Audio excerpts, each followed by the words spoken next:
Bum, bum, bum.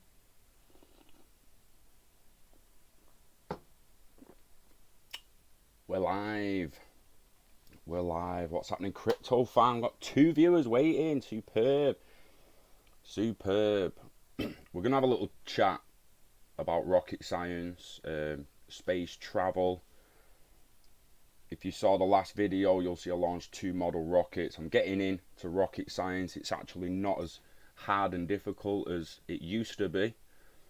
Like, it makes me laugh because the old term, it's not rocket science, was probably relevant back in the day when it came about, 40s, 50s, 60s, whenever that was, but it's not anymore. It's actually quite accessible, quite easy to get into.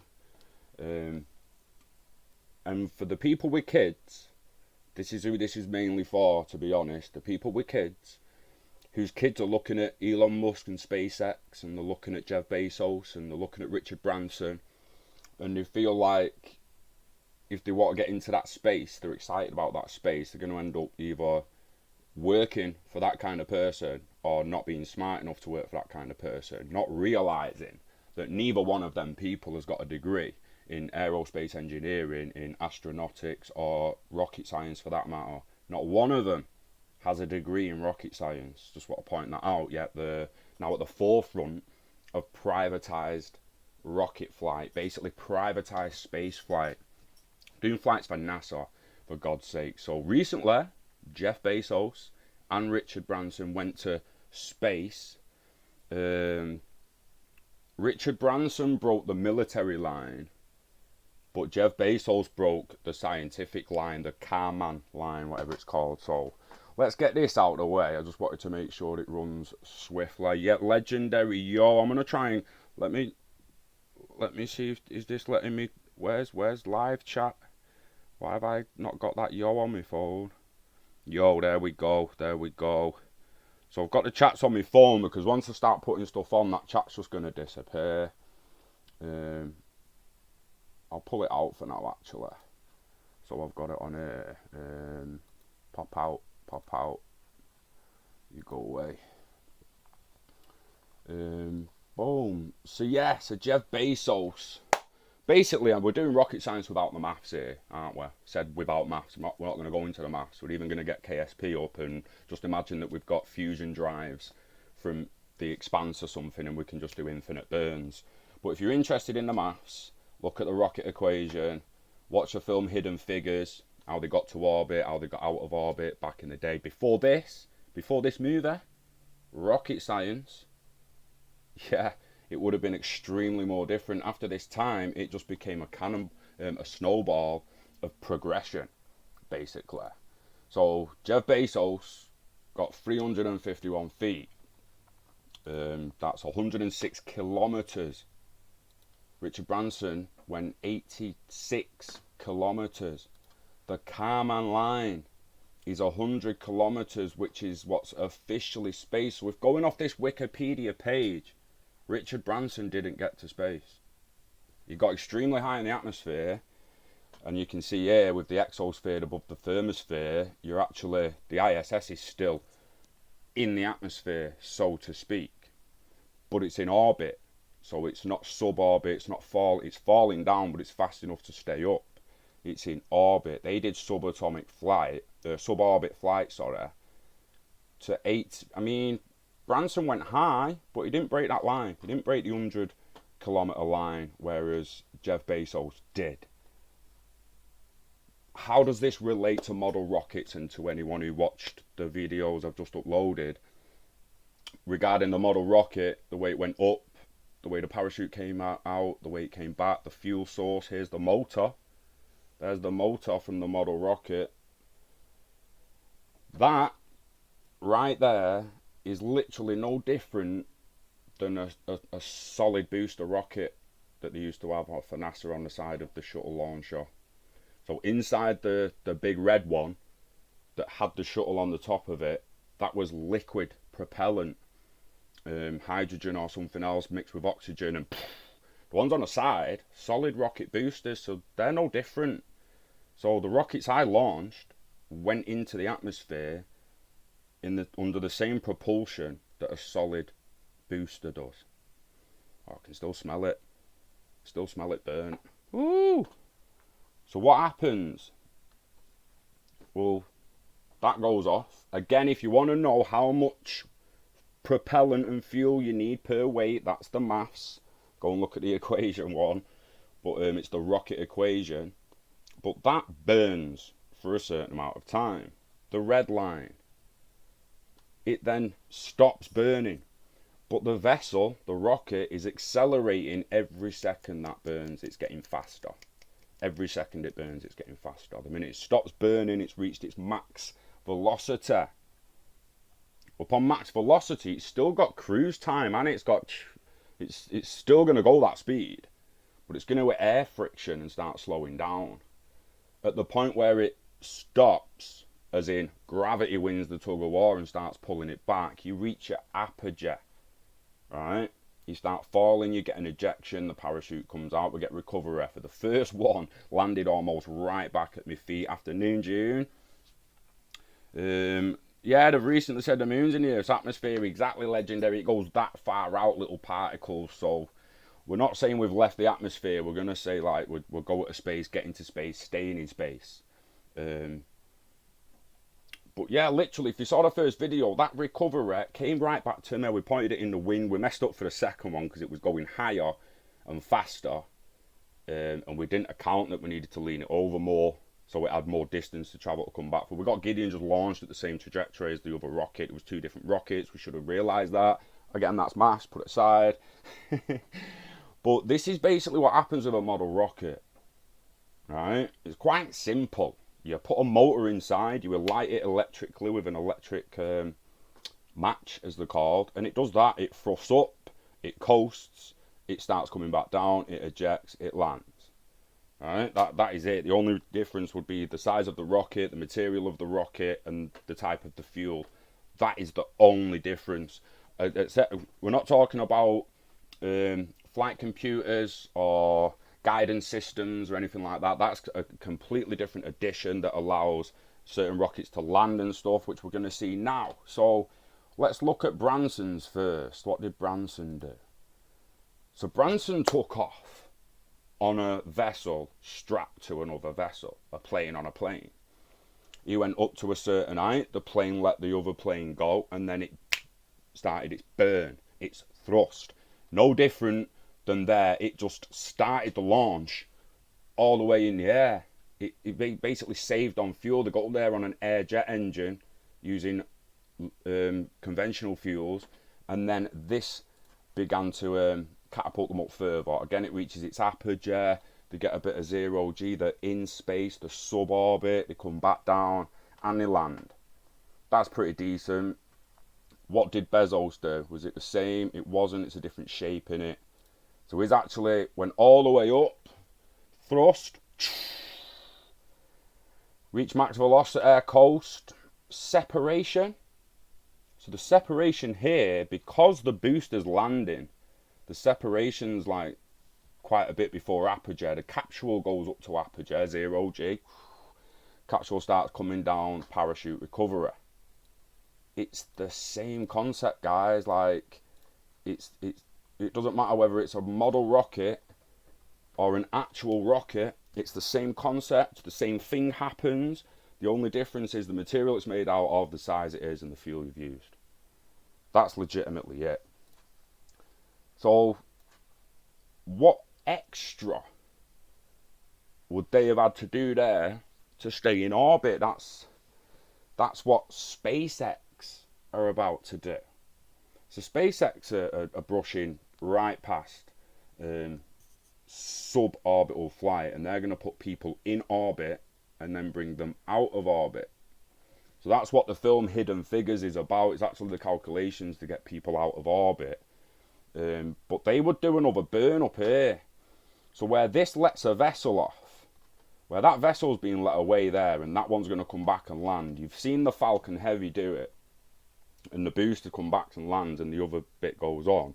Well, when that reaches its apogee of the designated orbit, imagine that now 100 kilometers, and it gets to right where that is at 100 kilometers. That is the height we want the orbit. At that moment, just before that moment, we'll burn again until we're reaching the speeds where that semicircle actually goes around the planet. So its trajectory this way misses the planet, comes all the way back round and is the same. That's what orbit, getting into orbit is. Anything that comes back down and comes back into Earth didn't get into orbit. Even if it goes 75% round and comes back in, it didn't orbit, didn't go round. Now, again, for anyone with a kid who want to get into it, good morning from Florida. Morning, Kevin. Just chatting rocket science without the maths, mate, and just showing how people who are interested in it themselves a little bit or got kids into it can get into it a little more, understanding it a little more, without jumping straight into rocket science maths and start having to do equations and stuff. You will need algebra, trigonometry and calculus in the end. So you're going to have to start looking at it if you want to be the rocket scientist. So let's look at that. If your kid or you or anyone else wants to actually work on the engines, the thrust, the getting there faster or getting there more efficiently, you're going to need to know them equations, because you're going to be plugging numbers into the variable and looking at what results you get out to try and find better fuels. If you don't want to be that person, you just want to be the astronaut, you just want to be an engineer who builds satellites and robots that fix satellites. There's thousands of jobs appearing in space. You don't necessarily need to know the rocket equations, which it's basically, you can find it all out there, and all it is a way of calculating the mass as you're losing mass. Calculus, a moving object, and it's losing mass on the way, and the mass is directly proportionate to how you get there, depending on how much fuel you use. But you're burning fuel, that comes to you've got to take fuel to burn the fuel that you want to get there, you know what I mean? So when you go to KSP, that will teach you that just by cheating. I'm going to get KSP up now, and hopefully the computer does it. We'll close that. We'll close as much as we can, actually. Let's not mess about. So I only really have to leave that one open. Can close all these so the RAM's not busy. We can close all them 3 pictures, because KSP is just going to take over my screen, and you need to get a monitor lead so I can run a second monitor. But let's go KSP. Kerbal Space Program. There's a second one coming out soon. Gonna have to help me judge volume here. I kind of want you to be able to hear the simulation / game, but I don't want it to be too loud that you can't hear me. So yes, I want to let it. So let me press play again. Yes, I want to let it. Just open.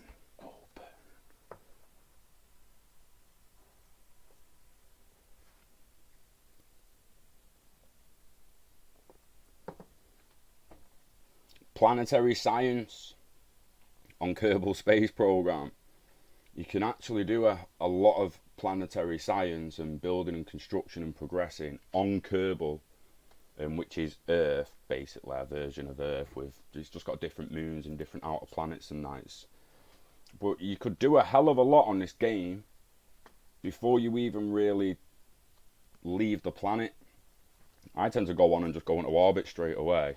Like I say, there's a good way to cheat to make sure you get unlimited fuel, which is a good way to just learn how burns work, how you go a certain direction in space, how you even get to space and stay there, put the vehicle where you want it, because it's ridiculously easy to just run out of fuel, and then your little Kerbal guys are just stranded. I'm hoping this isn't going to take a ridiculously long time to load up. Usually relatively fast, but what I'll do, if this crashes and burns, now and we're shit the bed here, I will legitimately do it again tomorrow on the PC. And if it doesn't go ridiculously well, I'll probably do it on the PC anyway. It's getting warm in here now.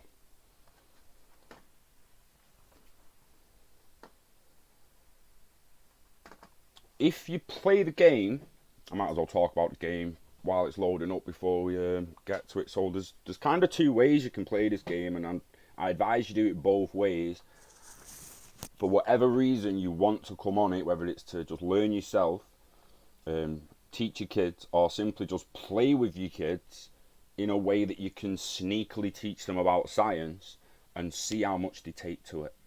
See how much they're interested in it. They might want to build a submarine and go to the bottom of the sea on Kerbal. A marine biologist.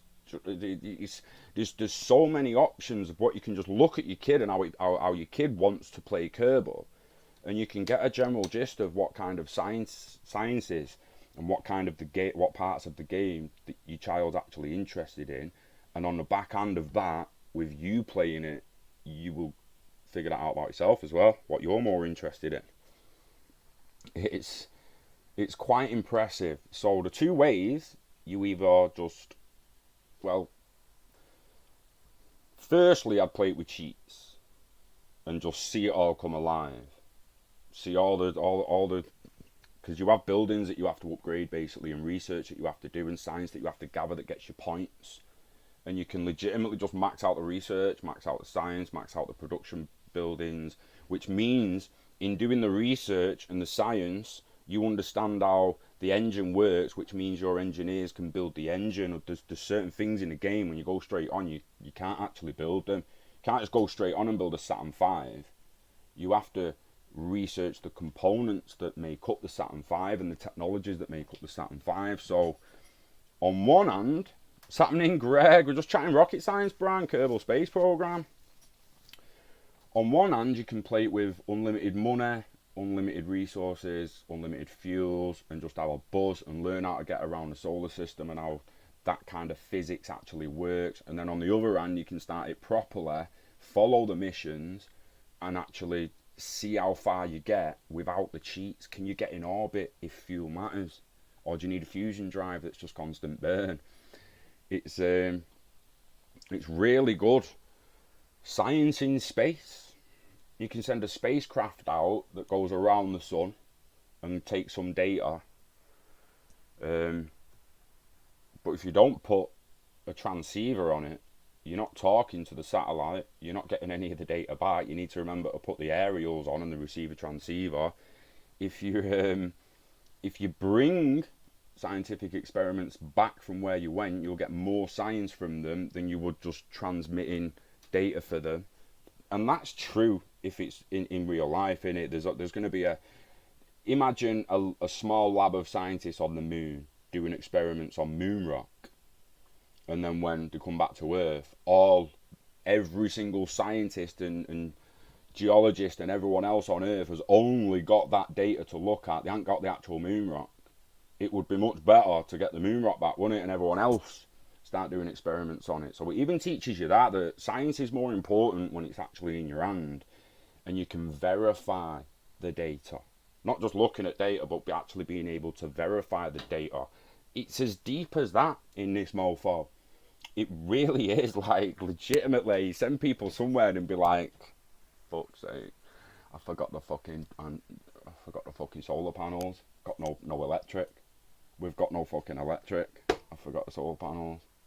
And it's legitimately like that then. So yeah, it's good. It's struggling a little bit, this calculating trajectories. I feel it's going to crash and burn, man. I feel it's going to get almost all the way on it and then just crash and burn. In the meantime, one sec.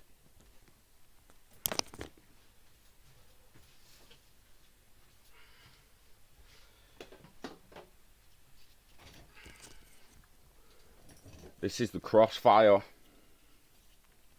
Let me wait till it comes up on the phone so I can actually see getting a decent look at it. So you can see the motor burnt out a little bit in the bottom. 1,100 foot that went. It's like 1,150 feet. The box is that off Amazon. They're the two rockets, the Amazon and the Crossfire. I built them two. They're the ones that we actually set off. So the Amazon one was a decent amount bigger than this. But the next one we're building, the one that will be named, is this one. Now I don't really think that's gonna go in the thingy. So it's 2-stage from there. Basically, we've got the tube. That's where the fins will go. The motor will be in the bottom. Fins. It's obviously gonna go that way. It's two part. It's not 2-stage. It's 2-part. If it was 2-stage, I'd have another little bit with motors in it, wouldn't it? But for this one, this bad boy bit here is going to allow us to put not only a computer in there and a flight logger, but it's going to enable us to put a camera in and like literally video out of the rocket as it goes on its merry way. We've got wood and a decent metal anchor now that we're on a heavier rocket. This is like low power to mid power, this bad boy, and can go anything from 400 feet to 2,000 feet, depending on what motor goes in it.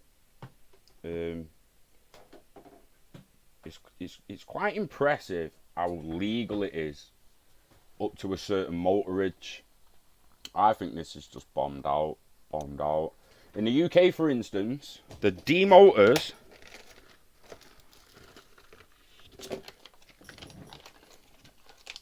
so to get an idea of the step up, that's the motor that shot off the other 2 rockets, that size, and that's the motor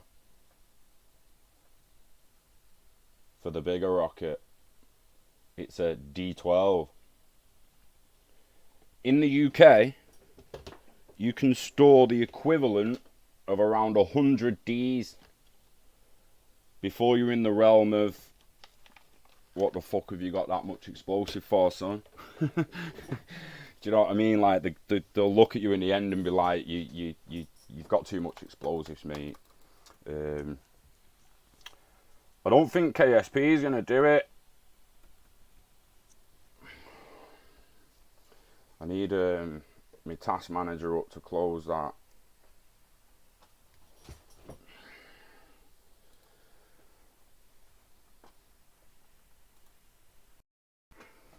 Come on, what? Master, not file manager. There we go. I mean, it's loading, but it's not gonna manage it on this lappy, man. Let me just end the task. Yeah, June, we're gonna name it. I don't know what we're gonna name it, but we're gonna build it in a way where it hopefully lasts. And we will fire it all the way. That's a D12.5. I've looked at a little bit of the maths online and the calculations of its dry weight with no payload added. It's looking at like 500, 600 foot with a small payload, which is going to be a little battery, a little Arduino. You're looking at stuff like this being its brain. So we've got like an Arduino BLE Sense, which is not only a gyroscope, it's an accelerometer, it's a thermometer, and it's got pressure, so we can tell how high and how fast, and even what G's it experienced. What G's did the rocket experience off that? Once we had that weight, I think we're looking at about 400, 450 feet, but we'll have to actually put it in a simulation, see what the simulation says, and then we'll see what the actual flight computer says, and we can get I've ended that program, did I not? KSP, get it off my thing. It's off now, innit? It's off now anyway. Go back to the internet.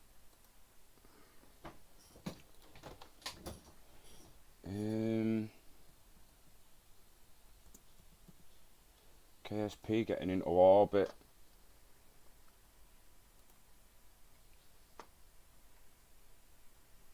Do you know what? Can I actually do? Where's me OBS? OBS. OBS.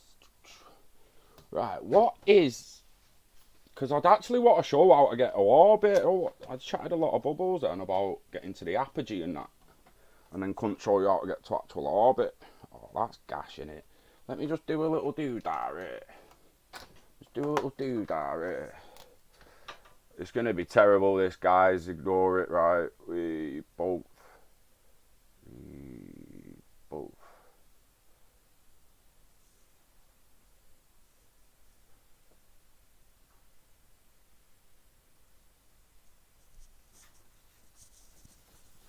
the fuck was that, Scott? It's hard, you know, drawing in 3D shit, fucking 2D. Basically, oh, it's not retrieving the stream. Poor stream.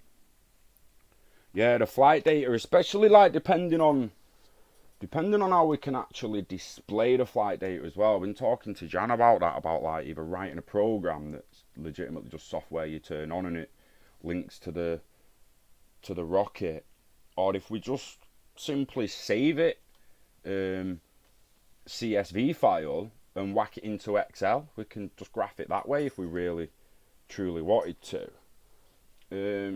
Basically, there's the apogee in it, and what we need to do, instead of falling back down, we do another burn there, because that's the height we want the orbit, right? And that burn is enough to take us all the way around in orbit. And obviously we thrusted that way for that. Now to deorbit, we'd need to spin round. We're travelling that way here, and we want to deorbit. We'd have to spin the vessel round retrograde, so it's the engine's facing the way we're going, and we start blowing. We do a burn. This is called an orbital maneuver. And what that does, that brings this down and down and down and down and down until it's pretty much where you want to land, and then you stop the burn. That's basically getting to and back from orbit on burns without having to worry about it mathematically too much. If you had a computer, on your vessel that had your height, your speed, your apoapsis, which is your highest point from the floor, and your periapsis, the lowest point from your floor, and that's basically your orbit. It tells you prograde, retrograde. It's called like RCS, SAS, and this is another thing people can work on. Is that coming? I'm even still coming through with it saying poor reception.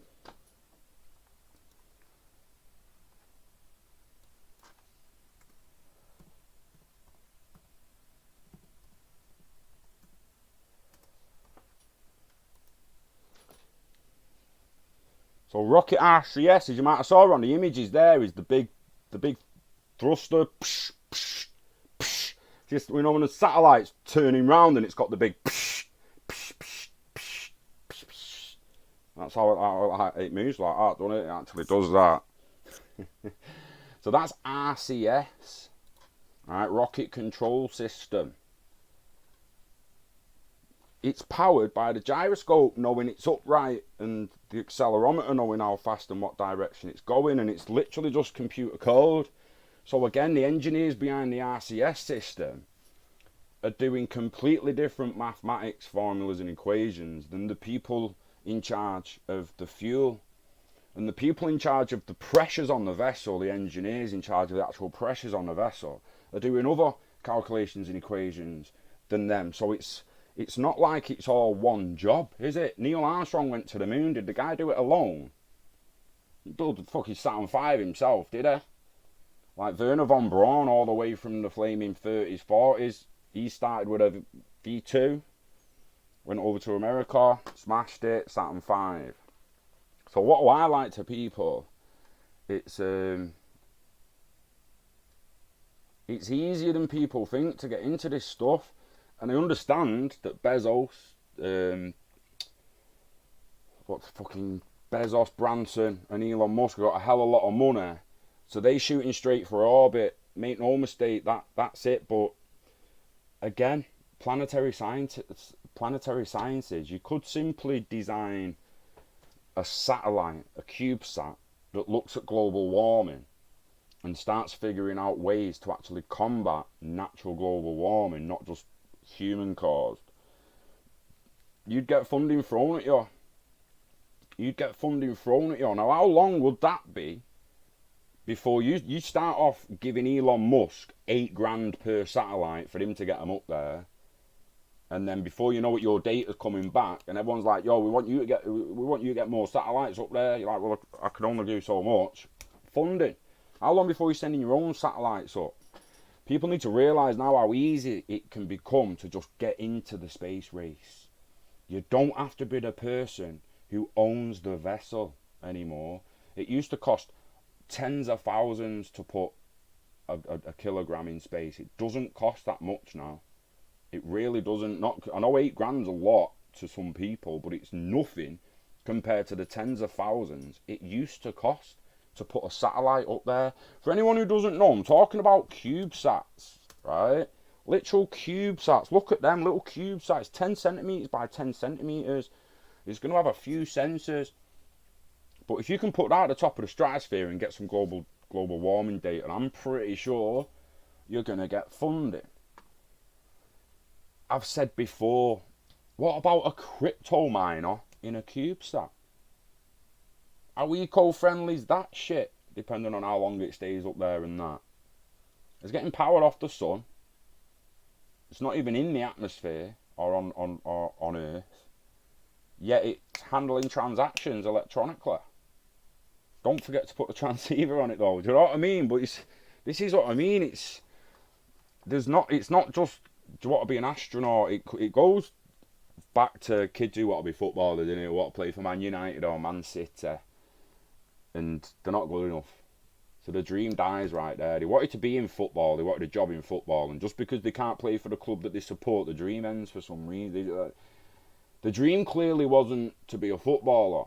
The dream was to be a rich superstar at the club they support. Because if the dream was to be involved with football, they'd have become a Division 1, Division 2 player, they'd have become a coach, a trainer, they'd have become a physiotherapist for injured players, a manager, many jobs within football that careers advisors could have been saying, look, you just do this instead, you just do that instead. It's the same with space. You don't have to be the actual astronaut who's driving the vessel. Listen, there's going to be no pilots eventually in space. There'll just be a commander and your ship going to where the computer's told you to take it, burning for as long as you've told it to burn.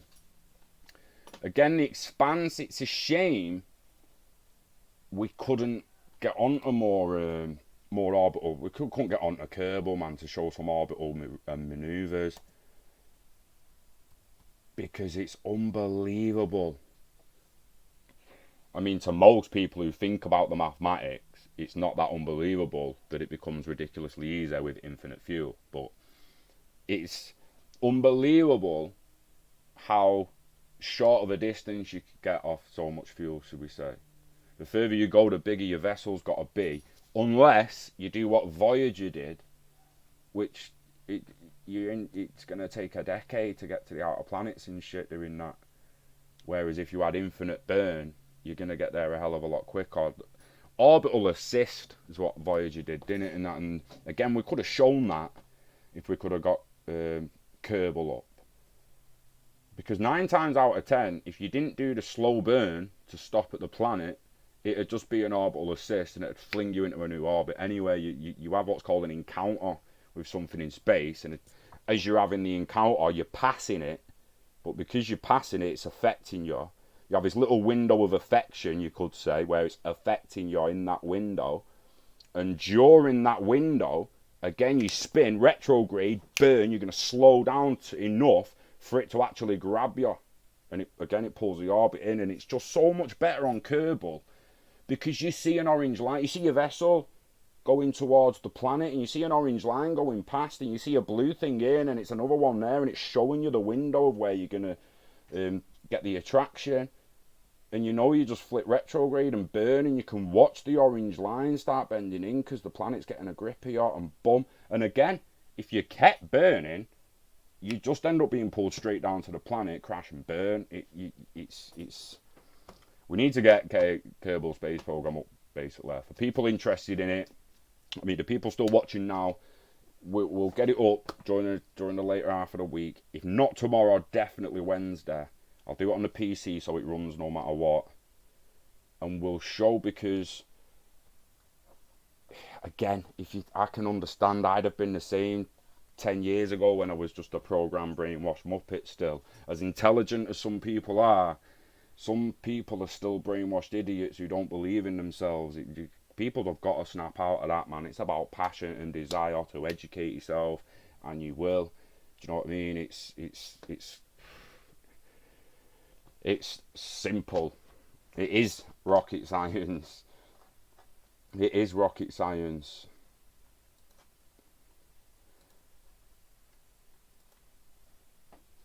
How many people do you think are in the pub? Oh, I couldn't do fucking rocket science. Okay. What do you mean? You couldn't continue and what do you mean you can do rocket science? You can't figure out the equations, you mean? You can't plug numbers into them variables. You can't do that branch of maths. Again, as said, it doesn't mean you can't do something slightly below. Computer software on the rocket, temperature control, RCS, SAS. What's the SAS one now?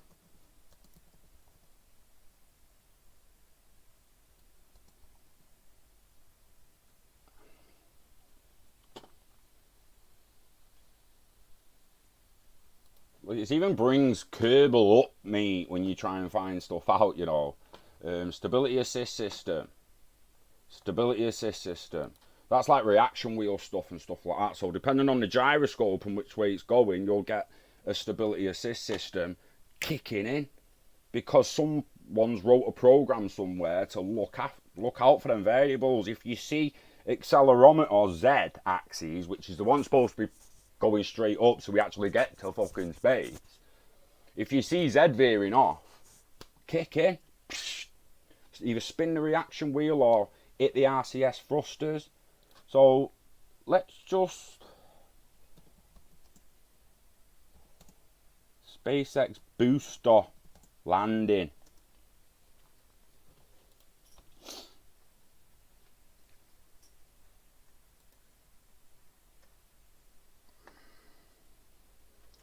It's how these are staying upright when they come back down.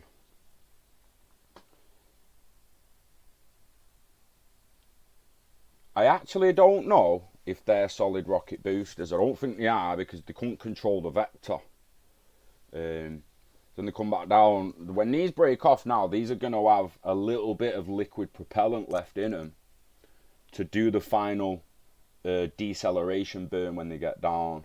So you see all the psh, psh, psh, psh in space then, and even there to stay upright, they'll still be doing that on the way down. Psh, psh, the RCS. Like that.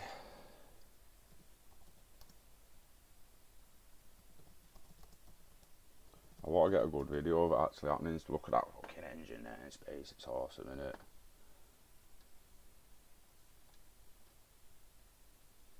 Actually, BPS actually did his own. So BPS Space, go watch his YouTube. It's not bad. The guy's on it, and he's again making his own flight computers. He's making his own RCS. He actually shot a model rocket out of the silo. So fair play to the guy. Well done, mate. You're absolutely smashing it.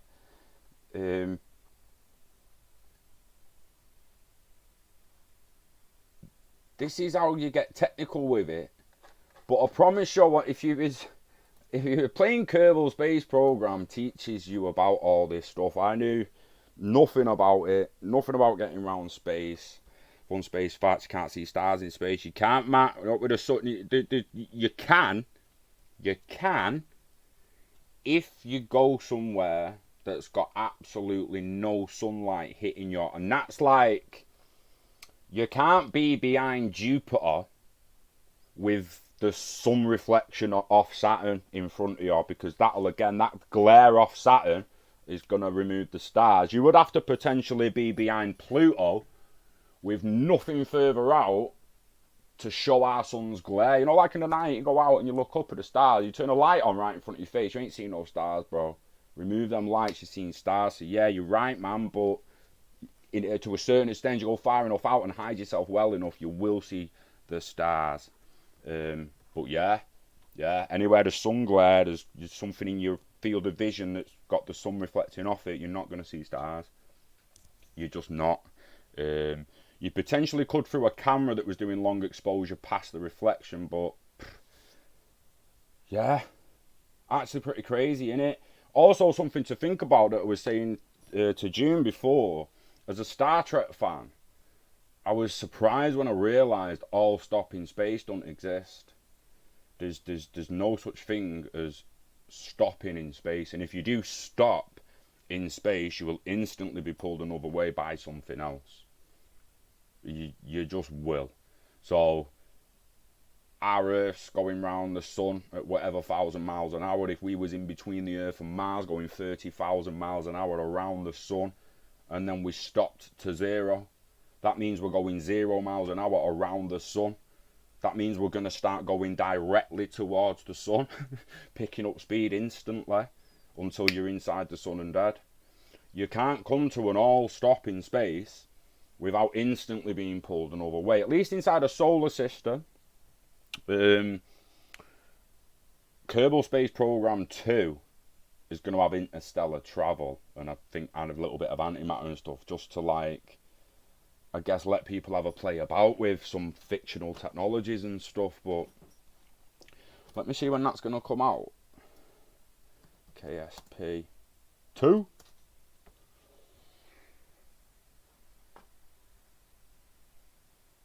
Next year, scheduled for release in 2022 for Microsoft Windows.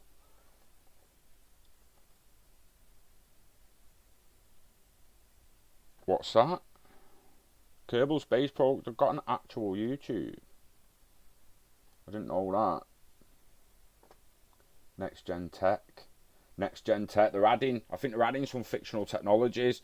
You can probably, now they'll have to have the fictional stuff that comes with it, I guess. So you're going to have helium-3 and helium-3 engines. Helium-3 is the liquid propellant. You'll have antimatter engines, I guess. It'll be interesting to see what KSP, what kind of speed limits they put on, like, the antimatter engines and whatnot. That's going to be actually quite interesting. It's actually going to be very interesting.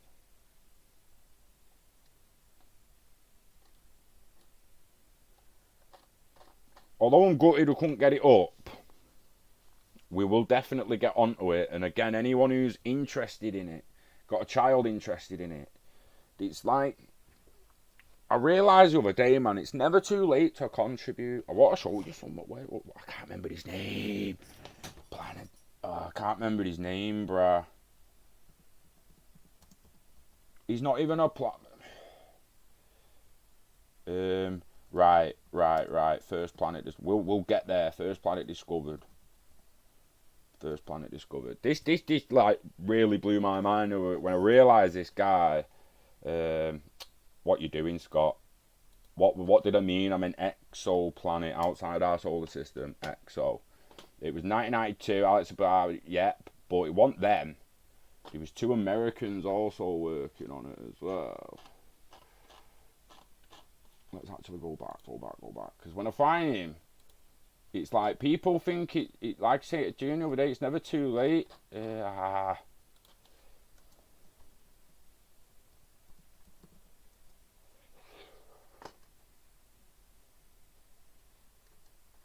It's never too late. These 2 guys was the Swiss guys. So they were the Swiss guys. Where's the American astronomers, man? Where's the American ones? Because it's madness, man. American astrophysics, man.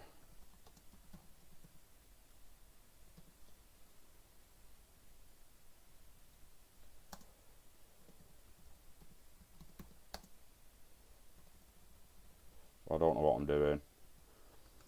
I'm doing. Exoplanets. What's his fucking name, man? Anyway. There's an American scientist who obviously graduated American college, astrophysicist, Now, don't get me wrong, he was qualified in the field he needed to be qualified in. So don't get me wrong on that. He'd already done the work needed to do halfway through his career. But he was researching the magnetic fields of stars, and he legitimately came to a dead end. Boom. You do nothing, career's over, there's nowhere to go. And you're talking, this guy at the time, he's probably my age, in his late 30s, maybe even mid 30s, early 30s, thinking, what the fuck am I going to do? He's got a PhD a lot, astrophysicist, and he decides to make a shift into looking for planets. Now, it was him who popularized, it was him and his mate who popularized the technique used by these Swiss guys to find the first exoplanet. But it was like 15 years after he started doing it, which was 10 to 15 years after he'd already been researching magnetic fields of stars. What I'm basically trying to say is, if you have this kind of realization that you want to get into science in your 30s, and you really feel like you don't only just want to get into science, you can do it Elon Musk style. They don't have the degree. You can still do it without the degree. You can still work with people. You can still get into the hobby. You grow the hobby. You get as far as you can, and you see how far you get, and you enjoy it while you're doing it. If you want to contribute to science, there's no fear in going for a PhD in your late 30s, 40s. That's what I'm looking at doing. I'm going back to college now to redo my GCSEs completely, wipe the board and get better grades. I'm going to do a pre-access science course to go for engineering. And if I get the marks on a bachelor's, I'm going for a master's. And if I get the marks on a master's, I'm going for a PhD to attempt to contribute to this field. I just am, because I believe I've got it in me to do it. I'm not going to let it get to my deathbed and be like, I should have fucking done it. We could have maybe changed the way we travel through space forever. We could have helped the future generations find second homes in case this one gets blown up. Whatever. It's never too late to get into scientific fields, man. And even right to the top level. It's only going to take 6 to 10 years to do a PhD for most people, depending on how many stages you've got to do before you get to uni. But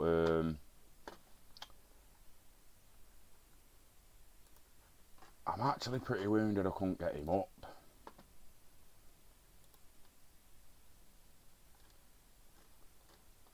UC Berkeley, professor, fuck you. I'm determined to get him up, man. UC Berkeley, astrophysicist. No, astrophysicist, man. Fucking astrophysics professor. That's what I want. That's better. That one. No pictures, mate. What time are we on? 4:30. Be time for me tea soon. See, it's his mate. No, it's not. It's him. It's him. My guy there.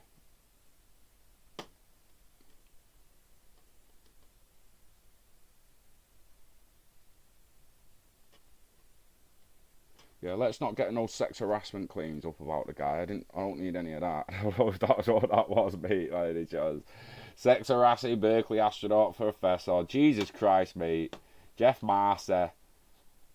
Just been bigging you up, bruh. You got the accusations are accusations. I ain't judging unless it says he's guilty. Unless he says he's guilty. I actually forgot his name. Jesus Christ. Jeff Massa. Jeff Massa. Because why did I call him Jeff, not Joff?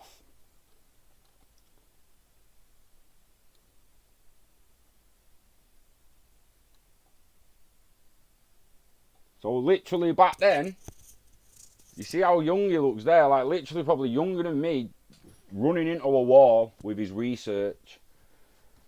Takes a detour, thinks, fuck this. We're gonna go and look for exoplanets. There's a technique there that no one really believes in. I'm gonna give it a go. See what happens. He starts telling everyone he's doing it. The Swiss believe him. They're like, you know what? He might have something. He might be onto something. They start doing it too. Swiss find it first. This guy goes back into all his data, changes it a little bit because of the orbits, just changes the mass, and boom, starts finding loads of planets. Loads of exoplanets.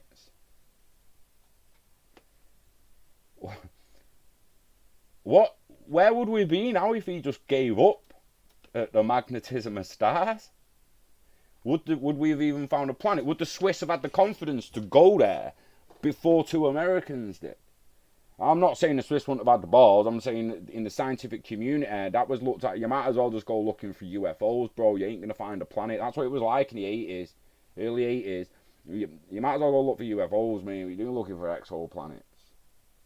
Probably a little over a decade later, they actually fucking found it. Now, what I'm saying, this guy could have just been like, fuck this fucking magnetism shit. Fuck that exoplanet shit. So, fuck this shit. And just gone home to his missus and chilled the rest of his life. I mean, it looked like he was about to do it there, don't it? You know what I mean? Like, that looks like that's what he'd done there. I thought, fuck this. And in the next few weeks or months there, he's just like, nah, I'm a scientist, I want to contribute, we're going to go and see what we can find. And he helped find planets. He made a complete detour in his life. And he helped change the game on finding exoplanets. Exactly, June. Often when someone says something can't be done, it's only because they themselves can't do it. And often, it ain't even that. It's they don't believe. They've not even tried it, dude. They've not even tried to do it. And they're like, I can't do that, I can't do that, I couldn't do that. Well, have you tried? No, but I just couldn't do it. Who the fuck's told you that? Who's told you could do it, but you've not even tried? Like, come on, man.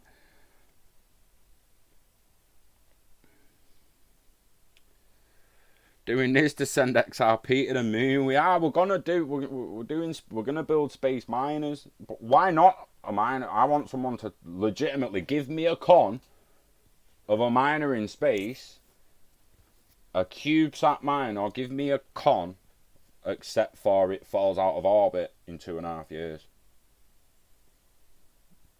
If we move the miners to space, they'll need to be replaced every 2.5 years. Other than that, name me a con. Of people go on about the power of crypto mining and the nodes. Well, what if the nodes are outside the atmosphere? Like, what then? What?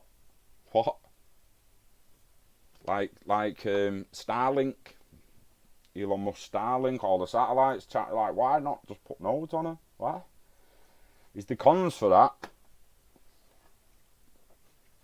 That is not only computer science. It's not only coding and computer science and mining. It's legitimately astronautics. It's putting a vessel in a vacuum. It's putting technology in a vacuum. It's astronautics, aerospace engineering. What's up, Kung Fu Tuber? Mate, honestly, man, I'm legitimately probably going to start winding down now. I've just been talking about rocket science. I tried getting Kerbal Space Program up, but computer said no. Laptop was just like, I'm playing KSP while I stream at the same time, bruh. It's not happening. I'm going to try and load it. I'm going to take half an hour and deal with it. So we dealt with it, closed it, and just had a chat about rocket science, not going too deep, because it's that subject in it, it's that term. Okay, no, it's not rocket science. And what does that even mean anymore when it's like anyone who literally wants to fire a rocket into the atmosphere can do that, and then can go home and look at the maths behind how that happened, and you're doing fucking rocket science? What else is it? Legitimately. So let's model rocket simulate open rocket simulator.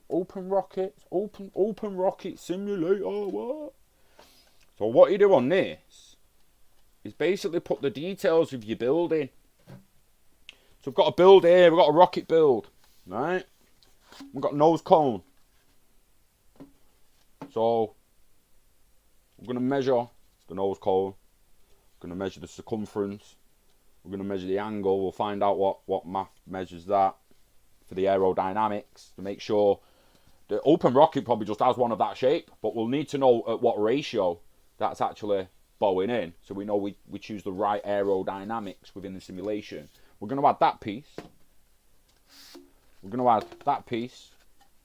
Little computer that goes in there. We're going to add that piece, and then the fins that will be on there in the end as well. And we'll put it all in, and we'll put the materials it was, and we'll put the weight it is, and we'll put the motor that's sending it into the atmosphere, and we'll record the data, and that'll be the flight. But before the flight, when we're doing all that in the simulation, we'll hit play, and it should tell us if it's this directional wind at this wind speed, and you set it off, it should go this high and potentially travel that far, and you'll get a general idea of what your flight's going to look like. Which off the previous video I did today, where you saw one come straight back to me and the other one didn't. One we had set up, the first one was set up to do that, supposed to do that. So was the second one. The only difference with the second flight was I got a little too giddy and just didn't reset it. The rocket was going 500 foot higher, so clearly had to be tilted a little bit more. Now they do go into the wind naturally, but you do have to help them out a little bit if you want it to go as well as the first flight did. But it just shows it off a couple of, like, that was in-head calculations. That was no, let's get a formula out. It was like, oh, the wind's there. We had a little orange tassel on top of the launcher that was showing us the direction of the wind. And over 20 minutes, I watched it, and I was like, right, well, it's clearly, although it's changing a little bit, the main wind's clearly that way. We verified it online, and we pointed the rocket in the direction of the wind, and it was absolutely perfect. But yeah, Kung Fu, cheer it. If you watch it back, you'll obviously we won't have live conversation, but you'll get to see it all. I was chatting bubbles mostly while KSPs try to load up, chatting bubbles about KSP, so you could potentially just forward all that bullshit and just wait for me to actually do KSP video later in the week, tomorrow or Wednesday, and we'll talk about that a little more. But yeah, open rocket simulators, we can actually get a good idea of how far the rocket's going to go. Once we've built it, launched it, come back, and then we check the data then, if we can get. And again, this is all it'll be. Got a little module there that takes an SD card. So that'll be plugged into the flight computer. We'll take the weight into consideration. It'll log the data on there, CSV, comma separated, and then we'll put the comma separated values chart by chart. So we'll have temperature, we'll have pressure, humidity, acceleration on 3 axes, gyroscope on 3 axes. We'll have all the data it can possibly give us, and we can graph it. We can then compare them graphs to the simulation graphs and see how good the simulation was, really, because ours is actual data. Put a receiver transceiver on it, an aerial, and you could potentially get live real-time telemetry data from the thing. So it's likely the first flight will be a recorded flight onto SD card, and then we'll hopefully progress into one where the rocket can talk to a ground computer and actually give us live telemetry. Again, we're getting into the space, understanding the space. All that pretty much possible with no maths. And I just want to point out to anyone who's thinking, well, how the fuck would you even start thinking about flight computers, blah, blah, blah. It goes way beyond that. Watch this. Thrust vector control, Arduino, yeah, we're going to do that. Arduino projects. Put projects just in case, because it'll give you the projects page then. Like, so there's a flight computer using a Teensy. Takes an SD card to log the data. He's got a few resistors, transceivers and stuff on to complete his circuits and make it a little more efficient. There's his thrust vector control. So if you wanted, like, it's going to read the gyroscope. So that Omega thing there, if we made one of them for the right dimensions to that could be the computer inside there with a camera looking out. The thrust vector control would be in the bottom, holding the motor And off the gyroscope in the top, they'd be connected via cables. And off the gyroscope, depending on which way your rocket's going, it's going to move the motor to do thrust vector control. How the fuck do you do that? Because I don't know. I mean, it's going to be somehow tell the teens there to watch the gyroscope and make sure it's on Z going up. If it leans off Z, we're going to fire one of them servos. If it leads onto Y, we're going to fire a servo. If it leads onto X, we're going to fire a servo. And in them servos firing, it's going to keep that upright, which should keep the vessel upright. How the fucking hell do you write that code? Well, the good thing about Project Hub on Arduino, there's a good chance he's give it us. And if he hasn't, someone has. Here we go. He's give it us. Give us the code. Give it to us. What you're telling me I just need to build is the same way he built it. Figure out how he built his computer, what he put into it. Come along here and do that. Oh, obviously don't do that. But do that. Copy that. Whack it in my Arduino thing. Burn it to my device, and I've got a thrust vector control computer. Now, don't get me wrong, to understand that, you're going to have to do a hell of a lot of computer science homework, you're going to have to do a blah, blah, blah, blah, blah. But what if you're just an engineer who wants to build a rocket, don't give a shit about the computers? You don't need to know how that works, do you? You just need to know it works. Again, you want to work on a different part of the rocket, concentrate on that part of the rocket, and there's people out there that will do, that they would have done what you want doing. This is why open source shit is so fucking good. It's what the flat earthers don't get in it. Why we all going to go back and start redoing all the calculations Pythagoras and everyone else did since then? Or are we just going to trust that the consensus they was right is right? Are you going to start going out and doing calculations on why the sun's warm and start doing science on why the sun's warm? Or are you going to believe previous science? It's at some point you don't remake the wheel, do you? The wheel's there. You can tweak the wheel, slightly redesign the wheel, but at the end of the day, it's still going to be a fucking wheel. It's just your version of it. There's no need to completely redesign it. You take the current science and the current data, and you work on top of that and build your own. Nah, Michael, can't say I have, mate. Can't say I have. But yeah, basically that's what it is, Pete. It's almost as simple as that. You can put loads of stuff in Arduino as well. It doesn't even have to be thrust vector control. We could just potentially put rocket flight computer and see if anyone's done that. Advanced rocket flight computer, someone has. Amiga guy again. A teensy again.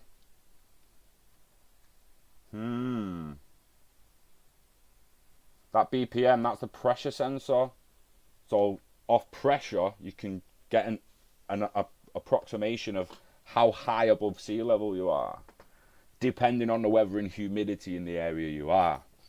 So you need an actual accelerometer and an altimeter to get the exact heights. That might have a built-in altimeter though. You don't know. Teensy Arduino. Don't know if there's an Arduino on the back of that, but it don't look like it. Looks like he's only used a teensy.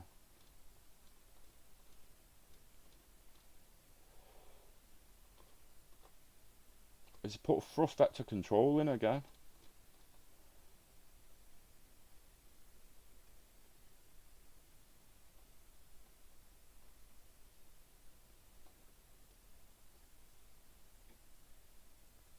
IC2 data, he is passing data to Summit there. You just know that. So if Arduino wire set clock, so he's actually setting a real-time clock.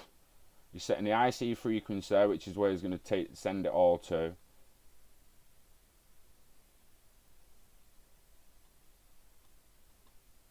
See, it's just a matter of, you just need to read that, know it works for what you words, and look at the data it actually produces you on on the SD card. So as an engineer who's not into computer science, but you wanted to build this rocket, you would have to copy all these parts, put it together how he's done it, and just trust his code. And then off the data, you'll know if his code works, and if it doesn't work and you want to tweak it, you can go into it and start trying to figure out how it works and how you need to tweak it then. But make no mistake, if you want to do something that is within the current realms of what's possible, it's out there at almost any scale. Now, I'm not saying SpaceX are giving out all their fucking secrets, but there's going to be PDFs on the Falcon 9 on how to build one. But there's also PDFs and coding on how to build this tiny little one. So, again, enjoy your hobbies, guys, and don't limit yourself and think that it's beyond. It's not rocket science. Well, it is. And we have been talking about rocket science, and we have realised it's not as hard as many people think it is, and it's extremely accessible and legal. And the thing that got me the most, and I still can't answer it, why are humans more interested in a rocket that blows up than one that potentially comes back to you, or you have to find one that lands? That's a firework that doesn't blow up. It's a firework designed to come back and land. Got a parachute in there. You know, that wouldn't have come out, would it? It's designed to come back, land. You've seen the video. Extremely interesting. Why people get so giddy over the firework that literally blows up and bang. But not that many people realise how legal model rockets are. So it's crazy. We're getting a meet up soon. I'd imagine something would happen, mate. Like with it all calming down, it's just been a nightmare, hasn't it? For basically people travelling, people booking anything. It's just been a nightmare. It's been an absolute nightmare. Like, I've literally not even got any immediate plans to do another DLT con just yet, but we will be doing. We're doing a DLT con. I mean, I'm probably going to have more rockets on the table than we will crypto shit. But we'll be doing something. So stay tuned for it. But yeah, guys, you know the dance. Invest in yourself. Invest in your hobbies. Don't be scared to push to what you're interested in, and legitimately, if you've got kids who are looking at Elon Musk and Branson and Bezos and that now, wishing they was them and wanting to work for them and whatnot, and you're wondering how the fuck you're going to help them, bear with us and we'll show you KSP. And I'm telling you, that's your gateway, that's your door in to being able to understand orbital manoeuvres without giving a shit about maths and understanding it mathematically. Let your kid work that out in the future, yeah, and explain it to you. Enjoy. Meet up gets my vote after all. I'm not getting younger. Yeah, we need a meet up soon. Something will happen next year. We'll get something on next year. Everyone will have to come to Manchester though. Otherwise, you set it up and I'll come to you. We'll see what happens.